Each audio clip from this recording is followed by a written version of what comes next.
नमस्कार दोस्तों, आप सब कैसे हो? अच्छे होंगे। दोस्तों, आज मैं आपको पढ़ाने जा रहा हूँ कार्ल मार्क्स ने राज्य संबंधी विचार क्या दिए और साम्यवाद की उत्पत्ति कैसे हुई, तो उसने क्रांति के बारे में क्या कहा।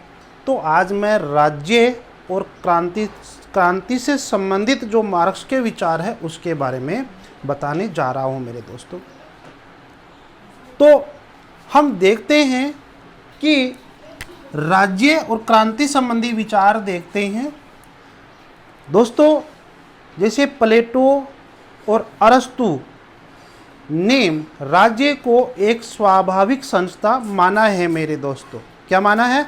स्वाभाविक संस्था माना है, कृत्रिम नहीं है, स्वाभाविक संस्था माना है मेरे दोस्तों। तो ध्यान दीजिए कि अरस्तु व प्लेटो ने राज्य को क्या माना? स्वाभाविक संस्था माना। लेकिन हमारे कार्ल मार्क्स क्या राज्य को एक स्वाभाविक संस्था माना? क्या राज्य को एक स्वाभाविक संस्था माना? तो कार्ल मार्क्स ने राज्य को माना क्या? इसकी उत्पत्ति कैसे हुई मेरे दोस्तों? अरस्तु राज्य के बारे में क्या कहते हैं? अरस्तु राज्य का जन्म जीवन के लिए हुआ है। राज्य का जन्म जीवन के लिए हुआ है और शुभ जीवन के लिए उसका अस्तित्व है। अरस्तु क्या कहते हैं कि राज्य का जो जीवन है वो किसके लिए हुआ है? राज्य की उत्पत्ति जीवन के लिए हुआ है और जीवन के अस्तित्व के लिए ही राज्य बना रहता है। ये बात कौन कहना चाहता है? अरस्तु।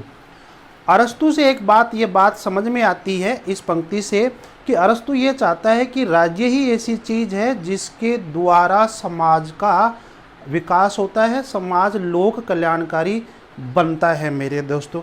लेकिन मार्क्स है वो राज्य की इस प्रकार की जो शब्दावली है, स्वाभाविक संस्था है राज्य, इस तरह से वो असहमत है। अर्थात वह प्लेटो व अरस्तु जो राज्य को स्वाभाविक माना है उससे क्या है? वो असहमत है।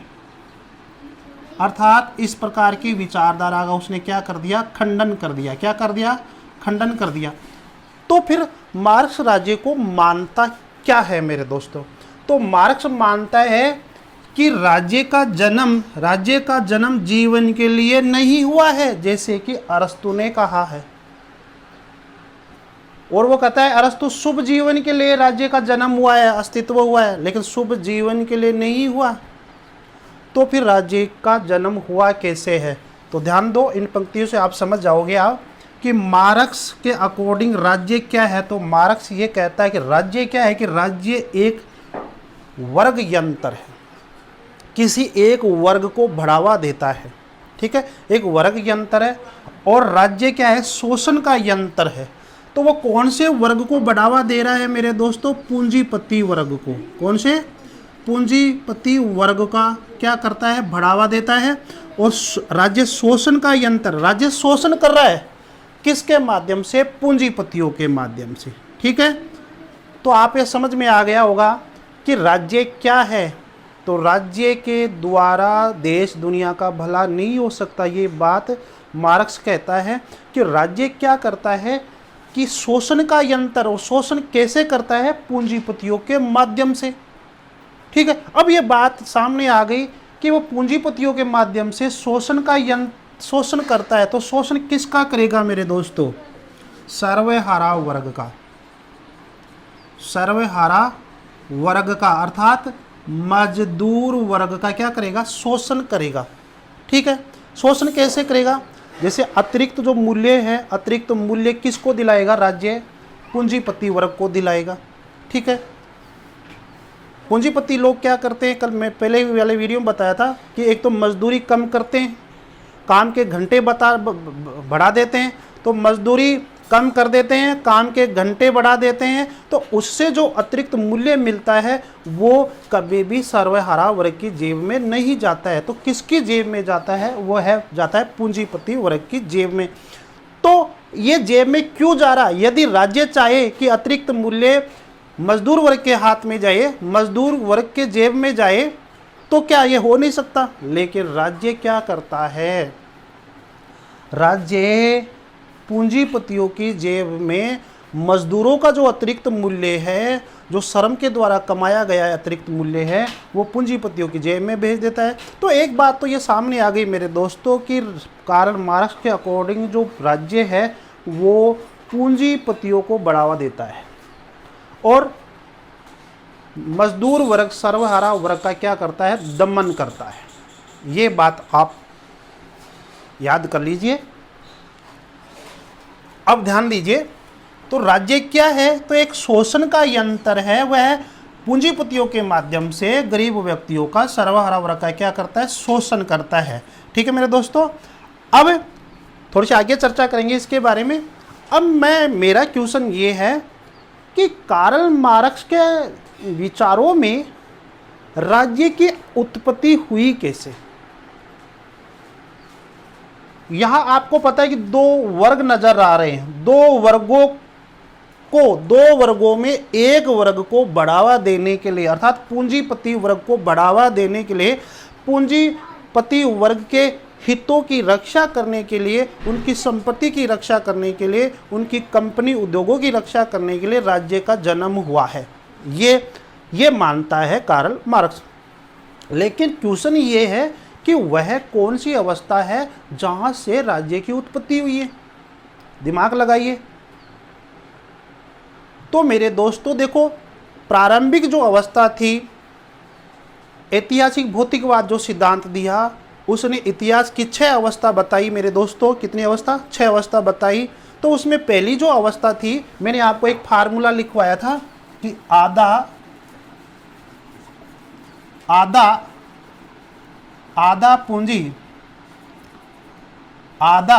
पूंजी या सा कर दो, आधा सा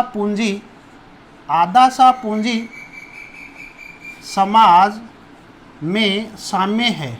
ठीक है मेरे दोस्तों, आधा सा पूंजी, आधा सा धन, ऐसे याद कर लो, आधा सा पूंजी समाज में साम्य है। तो आ का मतलब है आदिम समाजवादी अवस्था। आदिम समाजवादी अवस्था में किसी प्रकार का वर्ग नहीं था। तो जब वर्ग ही नहीं होगा, समाज में सब लोग समान होंगे अपने अधिकारों में, ठीक है, आर्थिक स्थिति से भी समान रहेंगे, अपने अधिकारों में भी समान रहेंगे। तो जब आदिम अवस्था थी उसमें सभी लोग समान थे, तो राज्य की जरूरत ही नहीं थी। तो राज्य की उत्पत्ति कौन सी अवस्था में हुई? तो राज्य की उत्पत्ति कार्ल मार्क्स ये कहता है कि जब से 2 वर्ग बने हैं। तो 2 वर्ग कौन से बने हैं?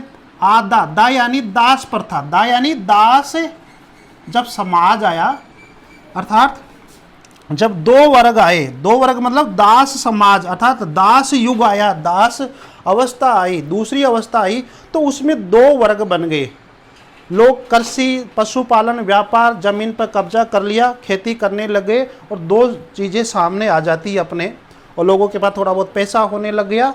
तो एक वर्ग बन गया स्वामी और दूसरा वर्ग बन गया दास। तो स्वामी के पास दास रहने लग गए, गुलामी करने लग गए, और वहाँ से एक ऐसे समाज की उत्पत्ति हुई जिसको अपन राज्य कहेंगे। और वो राज्य हमेशा किसका भला चाहा? स्वामियों का। क्या कहा? स्वामियों का भला चाहने लगा। और यही स्थिति हमारे यहाँ पर पूंजीपति समाज तक चली आ रही है। तो जैसे दूसरी अवस्था में स्वामी जो थे, पैसे वाले जो लोग थे, वहाँ राज्य ने क्या किया? उनके अधिकारों की रक्षा की, उनकी पूंजी की रक्षा की, और इस प्रकार से राज्य धीरे धीरे राज्य बड़ा हो गया, राज्य जैसा समाज बड़ा हो गया। और जब पूंजीपति अवस्था आई, पूंजीपति समाज आया, तो उसमें भी राज्य ने क्या किया? मजदूरों का या सर्वहारा वर्ग का समर्थन नहीं किया। तो किसका समर्थन किया, किसका हित किया? पूंजीपति वर्ग का ही किया। तो एक बात तो अपने सामने आ गई कि जो राज्य है वो राज्य की उत्पत्ति कौन सी अवस्था में हुई थी मेरे दोस्तों? दास समाज के अंदर, दास युग के अंदर इसकी उत्पत्ति होती है। अर्थात ऐतिहासिक भौतिकवाद सिद्धांत के अंदर जो दूसरी अवस्था थी, उस अवस्था से दो वर्ग बनते हैं, और दो वर्ग जब बन गए थे उसी समय से राज्य रूपी संस्था का निर्माण शुरू होता है मेरे दोस्तों। जैसे जैसे अवस्थाएं समाज बदलते गए, अलग अलग समाज आते गए, तो राज्य रूपी जो संस्था है उसका रूप भी क्या है, बड़ा होता गया मेरे दोस्तों। ठीक है, तो आप ये बात समझ में आ गई होगी आपके कि जो राज्य है वो एक शोषण का यंत्र है। शोषण किसका कर रहा है, गरीब लोगों का, सर्वहारा वर्ग का, और किसके माध्यम से कर रहा है मेरे दोस्तों, पूंजीपतियों के माध्यम से, पूंजीपतियों के माध्यम से। और ध्यान देने की बात है कि ये एक पंक्ति और देख लीजिए आप, the Communist Manifesto, Karl Marx और एंजल्स की एक किताब है, दोनों ने लिखी थी। कम्युनिस्ट मैनिफेस्टो, कार्ल मार्क्स और एंजल्स दोनों इसके लेखक हैं, 1848 में प्रकाशित हुई थी। इस बुक के अंदर कार्ल मार्क्स क्या कहता है कि जो राज्य है वो पूंजीपतियों की कार्यकारिणी समिति है। ठीक है, जैसे कार्यकारिणी का मतलब आप समझ गए होंगे, कार्यपालिका। क्या हो गई मेरे दोस्तों, कार्यपालिका। क्या है, कार्यपालिका, कार्यपालिका। ठीक है, कार्यकारिणी समिति है, कार्यपालिका है। जैसे हमारी संसद के अंदर जो व्यवस्थापिका होती है, और व्यवस्थापिका फिर वो उस कानून को कार्यपालिका को दे देती, कार्यपालिका उसको क्या कर देती है, लागू कर देती है। तो राज्य क्या है, राज्य पूंजीपतियों की कार्यकारिणी समिति है। मतलब ये है कि राज्य है वो किसी भी प्रकार से अपने कानून नियम चलाने के लिए पूंजीपतियों का सहारा लेता है। कहने का मतलब पूंजीपतियों का सहारा लेता है। जब पूंजीपतियों का सहारा लेगा तो वो पूंजीपतियों के अकॉर्डिंग ही क्या करेगा, कानून बनाएगा। वो चाहेगा कि राज्य चाहेगा कि पूंजीपतियों का अधिकतम क्या हो सके, लाभ पहुंच सके। तो ऐसा काम राज्य काम करता है मेरे दोस्तों। ठीक है, तो एक बात समझ में आ गई कि जब ऊंचे स्तर पर संसद के अंदर जो कानून नियम बनते हैं वो मजदूरों के लेवल के नहीं बनते कि मजदूरों का या सर्वहारा वर्ग का क्या हो सके, लाभ हो सके। तो जो कानून नियम बनते हैं मार्क्स के अकॉर्डिंग, वो कैसे बने, किसके हितों के लिए बने, वो बने हैं पूंजीपति वर्ग के हितों के लिए। वो पूंजीपति वर्ग को अधिकतम फायदा पहुंचाने के लिए कानून नियम बनाते हैं। और एक मतलब मार्क्स के अकॉर्डिंग राज्य और पूंजीपति दोनों ही मार्क्स के अकॉर्डिंग राज्य और पूंजीपति दोनों ही क्या करते हैं कि सर्वहारा वर्ग को मिथ्या जाल में फंसाए रखते हैं। मिथ्या जाल, ये याद रखना मेरे दोस्तों, मिथ्या जाल, मिथ्या जाल या मिथ्या चेतना, मिथ्या चेतना। ठीक है मेरे दोस्तों, मिथ्या चेतना। ठीक है मेरे दोस्तों, जैसे हर पार्टी की, जैसे पार्टियां होती है, कांग्रेस होती है, बीजेपी होती है, भाजपा होती है, माकपा होती है, आप पार्टी होती है, सब पार्टियों की एक विहप होती है, विहप होती है, एक विचारधारा होती है। उस विचारधारा के खिलाफ कोई भी व्यक्ति पार्टी से खिलाफ काम नहीं करता है, और वह उसी के अकॉर्डिंग क्या है, समाज के अंदर लोगों के बीच में, जनता के बीच में बोलता है मेरे दोस्तों। तो अब इसी प्रकार की एक विचारधारा रखते हैं। राज्य में जो कार्यकारिणी संस्था है, राज्य के अंदर जो व्यवस्थापिका है और राज्य के अंदर जो पूंजीपति लोग हैं, ये आपस में मिलकर सर्वहारा वर्ग के खिलाफ एक मिथ्या चेतना रखता है। और वो ये कहता है कि देश के अंदर जो कानून नियम जो बने हैं वो आपके लिए बने हैं, न कि हमारे लिए। तो आप इन नियमों का पालन करें, अर्थात हमारी कंपनी, हमारे उद्योगों के अंदर आप नौकरी कर दो और हम आपको जीवन निर्वाह के लिए अच्छी मजदूरी देंगे। ठीक है मेरे दोस्तों, तो गरीब लोग, सर्वहारा वर्ग ये सोचेंगे कि ये कानून नियम सचमुच में हमारे लिए ही बने हैं। तो इस प्रकार से एक मिथ्या चेतना के अंदर सर्वहारा वर्ग को पूंजीपति लोग फंसाए रखते हैं। ठीक है मेरे दोस्तों, तो ये बात है, तो ये याद रखना आप, मिथ्या जाल या मिथ्या चेतना। तो ये याद रखना कि बुर्जुआ वर्ग, पूंजीपति वर्ग हमेशा सर्वहारा वर्ग को अपने जाल में, अपनी मिथ्या चेतना में, अपने मिथ्या जाल में, मिथ्या चेतना में, झूठी बातों में, समझ में आ गया, झूठी जाल में फंसाए रखते हैं और ये कहते हैं कि नहीं नहीं आपकी मजदूरी अगले साल बढ़ा देंगे, 2 साल आपकी ज़रूर बढ़ा देंगे, अब आपको 4,000 रुपये मिल रहे हैं, 2,000 आपके बढ़ा देंगे, आप यही काम करते रहो इससे, और फिर मजदूरी बढ़ाते नहीं है। कार्ल मार्क्स ने सिद्धांत दिया ना, value price and profit book के अंदर लिखा है साफ साफ कि पूंजीपति लोग अरे बढ़ाने की बजाय तो मजदूरी को कम कर देते हैं और काम के घंटे बढ़ा देते हैं, तो अतिरिक्त मूल्य हो जाता है, अतिरिक्त मूल्य पूंजीपति की जेब में चला जाता है मेरे दोस्तों। तो इस तरह से क्या है कि काम के घंटे बढ़ा देते हैं और मजदूरी को कम कर देते हैं, पैसे बढ़ाते नहीं हैं और मिथ्या जाल में फंसाए रखते हैं कि आपके अगले साल 6 महीने बाद में आपकी तनख्वाह बढ़ा देंगे और आप यही काम करते रहो, ठीक है। तो एक तरह से झूठा लालच वगैरह देते रहते हैं, वही उसका क्या है, मिथ्या जाल है, मिथ्या चेतना है मेरे दोस्तों। तो आपके ये समझ में आ गया होगा कि राज्य क्या है। तो आप मोटा मोटा ये याद रखना कि भाई राज्य की जो उत्पत्ति है, जब से वर्ग बने, और वर्ग कहाँ बने थे, दास समाज के अंदर, दास युग के अंदर बने थे, जब से राज्य की उत्पत्ति हुई थी, ठीक है मेरे दोस्तों। और राज्य की उत्पत्ति पूंजीपति समाज तक चलेगी और जो समाजवाद आएगा अगली अवस्था, वहाँ तक राज्य की उत्पत्ति, राज्य बना रहेगा। तो राज्य जो है वो किसको बढ़ावा दे रहा है, किसको बढ़ावा दे रहा है, पूंजीपति वर्ग को बढ़ावा देता है। कार्ल मार्क्स यहाँ तक कहता है कि राज्य में जो चलने वाला जो धर्म है, जो शिक्षा है, संपूर्ण जो व्यवस्था है, वह केवल पूंजीपतियों के लिए बनी है। अर्थात राज्य जो भी योजनाएं चलाता है समाज के लिए, देश दुनिया के लिए, उसका फायदा, अधिकतम फायदा कौन उठाता है, पूंजीपति लोग। गरीब लोगों तक तो योजना पहुंचती ही नहीं है, ठीक है मेरे दोस्तों। तो कौन फायदा उठा रहा है, पूंजीपति। तो इसलिए पूंजीपति लोग है वो सरकार की योजनाओं में क्या करता है, सर्वहारा वर्ग का शोषण करता है, अतिरिक्त मूल्य कमाता है मेरे दोस्तों। तो राज्य को एक शोषण का यंत्र माना है। कौन मानता है, आपका कार्ल मार्क्स मानता है। ये बात आपके समझ में आई होगी मेरे दोस्तों। एक बार स्क्रीनशॉट ले लीजिए, थोड़ा आगे बताता हूं मैं आपको। दोस्तों हमने देखा कि कार्ल मार्क्स के अकॉर्डिंग राज्य क्या है, राज्य की उत्पत्ति कौन से युग से, कौन से समाज से हुई थी, तो दास समाज से हुई थी। तो दूसरी अवस्था थी दास और तीसरी होती है सामंतवादी समाज। तो दास युग में स्वामी और दास दो बन जाते हैं, वहाँ से राज्य की उत्पत्ति होती है। और राज्य क्या है, पूंजीपतियों को बढ़ावा देने वाली एक संस्था है, एक वर्ग यंत्र है, एक शोषण यंत्र है और कुछ भी नहीं है मेरे दोस्तों। राज्य जो भी काम करता है वो सर्वहारा वर्ग के लिए नहीं करता है, वो एक मिथ्या चेतना के अंदर सर्वहारा वर्ग को ये कहता है कि आपके लिए योजना बनी है, जबकि उन योजनाओं का फायदा कौन उठाता है, कौन उठाता है मेरे दोस्तों, पूंजीपति उठाते हैं मेरे दोस्तों।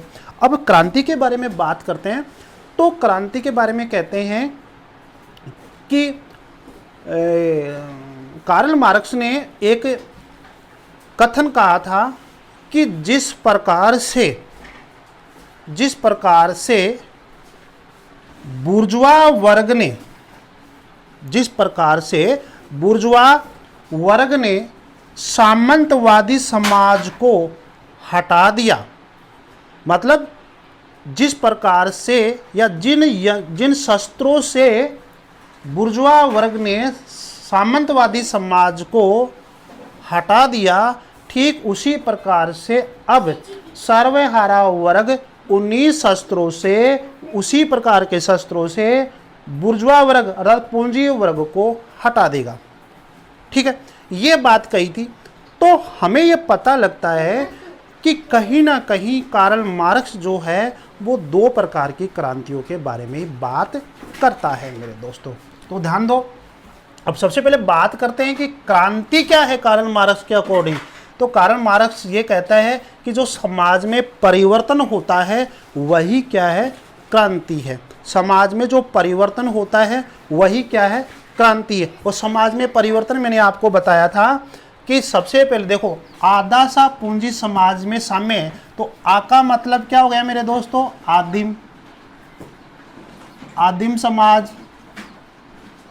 दा का मतलब दास समाज।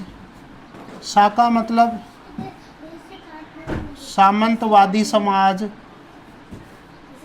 और पू का मतलब पूंजीवादी समाज। और समाज का मतलब समाजवादी है ही, समाजवादी समाज। और साम्य का मतलब साम्यवादी समाज, साम्यवादी समाज। 1 2 3 4 5 6 ये 6 अवस्थाएं, ये 6 इतिहास बदल गए। ठीक है, तो समाज में परिवर्तन हुआ कि नहीं हुआ? समाज में जो परिवर्तन हुआ उसका मुख्य कारण क्या है? क्रांति है। समझ में आ गया? तो अब क्रांति क्या है? समाज में परिवर्तन। तो वही बात कहना चाहता है, क्रांति क्या है? सामाजिक परिवर्तन का अनिवार्य माध्यम। समाज में परिवर्तन हो रहा है, पहले आदिम समाज आया, फिर दास समाज आया, और सामंतवादी समाज आया, पूंजीवादी समाज आया, फिर समाजवादी समाज आया, फिर साम्यवादी समाज आया मेरे दोस्तों। तो दास प्रथा जो है, यहाँ से 2 वर्ग बनना शुरू हो गया, दास और स्वामी। यहाँ से राज्य की उत्पत्ति होती है मेरे दोस्तों। ठीक है, और समाजवादी तक, यहाँ तक राज्य रहता है। तो साम्यवादी अवस्था अभी आई नहीं। ठीक है मेरे दोस्तों, जब साम्यवादी अवस्था आएगी तो राज्य ही नहीं रहेगा। आगे देखो, अब क्या कहते हैं कि क्रांति क्या है? वो क्रांति के 2 ही प्रकार देता है। मैंने अभी कथन बोला, उसमें क्रांति में 2 शब्द आते हैं, बुर्जुआ और सर्वहारा वर्ग। ठीक है मेरे दोस्तों, तो वो 2 प्रकार की क्रांतियों के बारे में करता है। वो कहता है कि जिस प्रकार से बुर्जुआ वर्ग ने सामंतवादी समाज को हटाया है, उसी प्रकार से अब सर्वहारा वर्ग किसको हटा देगा? बुर्जुआ वर्ग को, पूंजीपति वर्ग को हटा देगा। तो क्रांति क्या है? देखो, ये बुर्जुआ, ये आया आपका पूंजीपति समाज आया। पूंजीपति समाज का मतलब बुर्जुआ वर्ग, बुर्जुआ वर्ग आया। तो बुर्जुआ वर्ग ने क्या किया? अपने पहले वाली अवस्था अर्थात सामंतवादी अवस्था को क्या कर दिया था? हटा दिया था, क्रांति करके मेरे दोस्तों। तो आपके बात समझ में आ गई कि बुर्जुआ वर्ग ने सामंतवादी समाज को क्रांति करके हटा दिया। तो एक क्रांति के बारे में तो ये बात करता है। फिर पूंजीपति समाज आया, और पूंजीपति समाज को किसने हटाया? सर्वहारा वर्ग। और क्या आ गया? समाजवाद आ गया। ठीक है मेरे दोस्तों, तो सर्वहारा वर्ग ने बुर्जुआ वर्ग के खिलाफ, पूंजीपति वर्ग के खिलाफ क्या की? क्रांति की। तो जिससे किसका निर्माण हो गया? समाजवाद का निर्माण हो गया मेरे दोस्तों। तो आप ये न समझे कि समाजवाद का निर्माण हो गया तो यहाँ पे पूंजीपति बिल्कुल पूरी तरह से क्या हो गए? खत्म हो गए। यहाँ पर राज्य भी बना हुआ है, अभी पूंजीपति की जड़ भी बनी हुई है। समाजवाद क्या है मेरे दोस्तों? समाजवाद वह चीज है जिसमें राज्य की ओर से समानता लाने का प्रयास किया जाता है। ठीक है, समाजवाद क्या है? जिसमें राज्य की ओर से समानता लाने का प्रयास किया जाता है। जबकि साम्यवाद क्या है? साम्यवाद में क्या है कि राज्य पूरी तरह से लुप्त हो जाएगा, खो जाएगा, मर जाएगा, मिट हो जाएगा, खत्म हो जाएगा मेरे दोस्तों। तो वहाँ पर एक समाज ही पूरे समाज के अंदर क्या है? समानता लाने का काम करेगा, अर्थात किसी प्रकार का वर्ग नहीं रहेगा। तो समाज पूरा का पूरा एक समाज क्या हो जाएगा? पूरा का पूरा राज्य हो जाएगा। समझ में आ गया? मतलब राज्य तो नहीं रहेगा, लेकिन पूरा एक तरह से समाज होगा, वो हर प्रत्येक लोगों की क्या है? आवश्यकता को पूरा करेगा मेरे दोस्तों। तो ध्यान दो, तो यहाँ से सर्वहारा वर्ग ने जब पूंजीपतियों को क्रांति करके हटा दिया तो क्या किसका निर्माण हो गया? समाजवाद। और समाजवाद के अंदर अभी पूंजीपति लोगों की जड़ बनी हुई है और राज्य की जड़ भी बनी हुई है। लेकिन यहाँ पर जब क्रांति होती है, समाजवाद का निर्माण होता है, तो राज्य के पैर हिल जाते हैं। राज्य ये चाह रहा था कि अपन अब सर्वहारा वर्ग को साथ लेके चलना है। बहुत दिन हो गए पूंजीपति लोगों को फायदा पहुंचाए हुए, तो पूंजीपति लोग भी डरने लगे और सरकार भी, राज्य भी डरने लग गया मेरे दोस्तों। तो क्या होता है कि बाद में सर्वहारा वर्ग ने दोबारा से मजबूत रूप से स्ट्रोंग होकर क्रांति करते हैं, और किसका निर्माण हो जाता है? साम्यवाद का। अर्थात मतलब क्रांति कैसे करें? अब समाजवाद में पूंजीपति लोग थे मेरे दोस्तों, तो क्रांति की कैसे? तो इन लोगों ने क्या किया कि सर्वहारा वर्ग ने बुर्जुआ अर्थात पूंजीपति वर्ग को क्या कर दिया, हटा दिया। पूंजीपति वर्ग को क्या कर दिया, हटा दिया। जब पूंजीपति वर्ग बिल्कुल पूरी तरह से हट गया तो राज किसका होगा, सरकार किसकी सुनेगी, सर्वहारा वर्ग का। तो सर्वहारा वर्ग का क्या हो गया, एक अधिनायक तंत्र बन गया, जिस अवस्था को क्या कहेंगे, साम्यवाद कहेंगे मेरे दोस्तों। क्या कहेंगे, साम्यवाद अवस्था कहेंगे।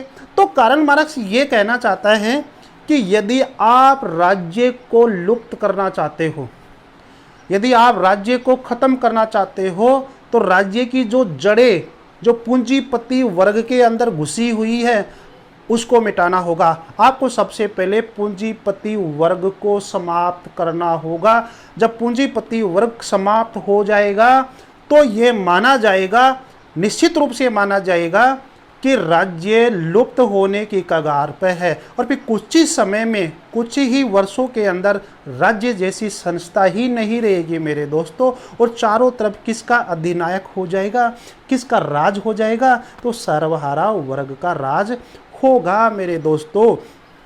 तो आप समझ गए होंगे। तो समाजवाद के अंदर राज्य थोड़ा सा बना रहता है, फिर ज़्यादा क्रांति होती है तो साम्यवाद का निर्माण होता है। समाजवाद के अंदर राज्य के द्वारा समाज समानता लाने की बात की जाती है और साम्यवाद में संपूर्ण लोग, सर्वहारा वर्ग समानता लाने की बात करता है मेरे दोस्तों। तो कार्ल मार्क्स दो नारा देता है जब समाजवाद का निर्माण होता है। तो समाजवाद के लिए क्या कहता है कि जब इसमें लोग काम करेंगे समाजवाद में, तो उसको पेमेंट कैसे मिलेगा, उसको परिश्रम कैसे मिलेगा, पारिश्रमिक कैसे मिलेगा, उसको वेतन कैसे मिलेगा। तो ये याद रखना, जिसमें जैसी क्षमता है और जैसा वो कार्य करेगा, जिसमें जैसी क्षमता है, जैसा कार्य करेगा, वह क्या है, समाजवाद का नारा है, सिद्धांत है। अर्थात अपन ये कहे, आपके सामने ये क्वेश्चन है मेरे दोस्तों कि क्षमता व कार्य पारिश्रमिक विशेषता है तो समाजवाद की। फिर आता है साम्यवाद। साम्यवाद में क्या है, पारिश्रमिक या वेतन कैसे दिया जाता है, क्षमता और आवश्यकता। जैसे जिसमें क्षमता है और जिसको जितनी आवश्यकता है उतना ही उसको दिया जाएगा। वो विशेषता किसकी है, साम्यवाद की है। वो विशेषता किसकी है मेरे दोस्तों, साम्यवाद की है। तो ये थोड़ा सा डिफरेंट कर लेना। और देखो, क्षमता और क्षमता तो दोनों में है। पहले कार्य आ रहा है तो कार्य समाजवाद में आ रहा है, फिर आवश्यकता आ रही है तो वो है साम्यवाद में। ये थोड़ा सा देख लेना, आप इसको याद कर लेना मेरे दोस्तों, परीक्षा के एग्जाम की दृष्टि से बहुत इंपॉर्टेंट है। जब साम्यवाद बनेगा तो साम्यवाद में क्या होगा कि वर्ग नहीं रहेगा। ठीक है मेरे दोस्तों, वर्ग विहीन और राज्य विहीन, समझ में आ गया, वर्ग विहीन और राज्य विहीन हो जाएंगे हम लोग। राज्य नहीं रहेगा, किसी प्रकार का वर्ग नहीं रहेगा, अर्थात राज्य लुप्त हो जाएगा। तो आपके सामने क्वेश्चन आए कि राज्य लुप्त हो जाता है समाजवाद में या साम्यवाद में। तो मेरे दोस्तों, साम्यवाद में क्या होता है कि राज्य बिल्कुल पूरी तरह से क्या हो जाता है, समाप्त हो जाता है। लेकिन समाजवाद के अंदर राज्य पूरी तरह से समाप्त नहीं होता है, वहाँ वर्ग भी थोड़ा बहुत बना रहता है मेरे दोस्तों, यहाँ समाजवाद में अंदर। लेकिन साम्यवाद के अंदर तो पूरी तरह से दुनिया बदल जाती है, वर्ग विहीन हो जाता है समाज, राज्य विहीन हो जाता है, राज्य पूरी तरह से लुप्त हो जाएगा। और किसका राज आ जाएगा, गरीब लोगों का, मजदूर लोगों का, सर्वहारा वर्ग का क्या हो जाएगा, अधिनायक हो जाएगा। इसी को ही क्या बोलते हैं, सर्वहारा वर्ग का अधिनायकवाद कहते हैं मेरे दोस्तों। तो एक बात और सामने आई कि ये कई बार प्रश्न आया हुआ है मेरे दोस्तों कि फ्रांस की क्रांति जो है वो किसका उदाहरण है, बुर्जुआ वर्ग की क्रांति का उदाहरण है या सर्वहारा वर्ग की क्रांति का उदाहरण है मेरे दोस्तों। तो ये याद रखना, बहुत इंपॉर्टेंट क्वेश्चन है, क्योंकि बहुत सारे मेरे स्टूडेंट भाई बहन गलत कर देते हैं। फ्रांस की क्रांति का उदाहरण है, पहले ऑप्शन में ये है, दूसरे ऑप्शन में ये है सर्वहारा वर्ग। तो लोग क्या सोचेंगे, यार फ्रांस की क्रांति बुर्जुआ वर्ग तो क्या सर्वहारा वर्ग मार्क्स ने दिया था, तो ये हो सकता नहीं मेरे दोस्तों। ये याद कर लेना, फ्रांस की क्रांति किसका उदाहरण है, बुर्जुआ वर्ग की क्रांति का उदाहरण है मेरे दोस्तों। ये याद कर लेना आप लोग। तो मुझे आशा है कि ये आपके समझ में आया होगा। एक दो स्क्रीनशॉट ले लीजिए मेरे दोस्तों आप। दोस्तों, राज्य राज्य एक दमनकारी संस्था है कार्ल मार्क्स के अकॉर्डिंग। राज्य शोषण का यंत्र है। राज्य वर्ग संघर्ष की उत्पत्ति है। राज्य ने क्या किया है कि राज्य की जब से उत्पत्ति हुई है तो वर्ग संघर्ष ज़्यादा ही हुआ है। आपको अभी बताया है मैंने कि दास समाज या दास जब अवस्था आई तब उसमें दास और स्वामी जब दो वर्ग बन गए तो राज्य ने कभी वर्गों को ख़त्म करने की बात नहीं की, क्योंकि राज्य ने एक वर्ग को, जो वर्ग पैसे वाला है अर्थात जो स्वामी वाला है अर्थात जो पूंजीपति जो वर्ग है, उसी को बढ़ावा देने की कोशिश की है। तो हम ये कह सकते हैं कि राज्य क्या है, राज्य वर्ग संघर्ष की उत्पत्ति है, अर्थात वर्ग संघर्ष को बढ़ाने के लिए इसकी उत्पत्ति हुई है, अभिव्यक्ति है। अर्थात राज्य का अर्थ यही क्या है कि यही है कि राज्य वर्ग संघर्ष को बढ़ावा देना अर्थात शोषण का यंत्र है। वेपर ने एक कथन कहा था कि मार्क्स ने धर्म व विज्ञान के संयोग से युग की महान सेवा की है। मेरे दोस्तों, धर्म और विज्ञान के संयोग से युग की महान सेवा की है। मेरे दोस्तों, आपको पता है कार्ल मार्क्स ने धर्म को अफीम की संज्ञा दी है। एंगल्स ने क्या कहा था कि साम्यवाद में राज्य क्या हो जाएगा, विलुप्त हो जाएगा। राज्य क्या हो जाएगा, विलुप्त हो जाएगा। याद रखना, ये आपके सामने प्रश्न आए कि राज्य विलुप्त हो जाएगा, ये बात कार्ल मार्क्स ने नहीं की थी। ये बात कार्ल मार्क्स के विचारों को पढ़कर, देखकर, समझकर एंजिल्स ने, जिसको अपन एंगल्स भी कहते हैं, तो एंगल्स ने कहा था कि राज्य विलुप्त हो जाएगा। कब कहा था? मार्क्स ने कहा था कि जब समाज वर्ग विहीन और राज्य विहीन जो अवस्था आएगी, वर्ग विहीन और राज्य विहीन अवस्था आएगी, वह है साम्यवादी अवस्था। कार्ल मार्क्स ने इतना ही कहा था कि साम्यवादी अवस्था कैसी रहेगी, वर्ग विहीन और राज्य विहीन ही रहेगी। इस बात को पकड़कर एंगल्स, दोनों दोस्ती तो थे, दोनों साथ में थे, तो उसने कहा था कि साम्यवाद अवस्था में राज्य क्या हो जाएगा, विलुप्त हो जाएगा। तो ये याद रखना मेरे दोस्तों, राज्य विलुप्त हो जाएगा। ऑप्शन में आए कि ये कथन किसका है, मार्क्स का है या एंजिल्स का, तो आपका आंसर आना चाहिए एंजिल्स। वेरी इंपॉर्टेंट क्वेश्चन है मेरे दोस्तों। फिर देखो, एक बुक थी कार्ल मार्क्स की, तो वो क्या थी, द 18 ब्रूमेयर ऑफ लुइस बोनापार्ट 1852। तो इसमें लिखा हुआ था, कार्ल मार्क्स ने लिखा था कि राज्य की सापेक्ष स्वायत्तता पर जोर दिया था। कार्ल मार्क्स ने राज्य की सापेक्ष स्वायत्तता के बारे में लिखा, और जिसका मतलब था कि जो समाज में जो दो वर्ग थे, पूंजीपति व सर्वहारा, ठीक है मेरे दोस्तों। तो राज्य ने क्या किया है कि पूंजीपतियों को फायदा पहुंचाने के लिए कानून नियम बनाए, उसी के सपोर्ट के लिए सारे कानून नियम बनाता था। धर्म हो, शिक्षा हो, चिकित्सा हो, सब फायदा किसका पहुंचाया, पूंजीपतियों को पहुंचाया। सर्वहारा वर्ग की क्या कर दी, उपेक्षा कर दी। इसी को क्या बोलते हैं, सापेक्ष कहा जाता है। एक चीज होती है निरपेक्ष, जैसे हमारे धर्म में क्या, हमारे संविधान में क्या लिखा हुआ है कि पंथ निरपेक्ष, पंथ निरपेक्ष, ठीक है, जिसको अपन कभी कभी क्या बोलते हैं, धर्म निरपेक्ष भी कहते हैं। क्या कहते हैं, धर्म निरपेक्ष कहते हैं। हालांकि पंथ निरपेक्ष चीज़ अलग होती है और धर्म निरपेक्ष अलग होती है, लेकिन अपन हमारी संस्कृति के अकॉर्डिंग दोनों को एक ही मान लेते हैं मेरे दोस्तों। तो हमारा संविधान में लिखा हुआ है कि हमारा संविधान, हमारा राज्य, हमारा देश क्या है, पंथ निरपेक्ष है, धर्म निरपेक्ष है। निरपेक्ष का मतलब राज्य की ओर से किसी प्रकार का धर्म नहीं है, राज्य नहीं किसी धर्म को बढ़ावा देगा, ठीक है मेरे दोस्तों। राज्य की ओर से धर्म क्या है, समान है, तो सभी लोगों के लिए समान हो गया, वो हो गया निरपेक्ष। सापेक्ष का मतलब है कि जहाँ पर भेदभाव हो जाता है वो चीज़ सापेक्ष बन जाती है मेरे दोस्तों। तो यहाँ पर राज्य क्या है, पूंजीपतियों को तो फायदा पहुँचा रहा है और सर्वहारा वर्ग का क्या कर रहा है, शोषण कर रहा है। इसीलिए तो मार्क्स क्या कहता है कि राज्य शोषण का यंत्र है मेरे दोस्तों। तो राज्य के बारे में, राज्य को सापेक्ष स्वायत्तता के बारे में संज्ञा देने वाला कौन था, आपका मार्क्स था। तो मुझे आशा है मुझे दोस्तों कि आज आपने कार्ल मार्क्स के अकॉर्डिंग राज्य संबंधी विचार और उसकी क्रांति संबंधी विचार आपने पढ़ा समझा मेरे दोस्तों? वीडियो आपको, मेरी क्लास आपको अच्छी लगे तो ज़रूर इसको वीडियो को लाइक शेयर सब्सक्राइब करें और कमेंट बॉक्स में अपनी समस्या को आप लिखें मेरे दोस्तों। मैं ज़रूर आपकी समस्या का उत्तर देने की कोशिश करूँगा। धन्यवाद मेरे दोस्तों।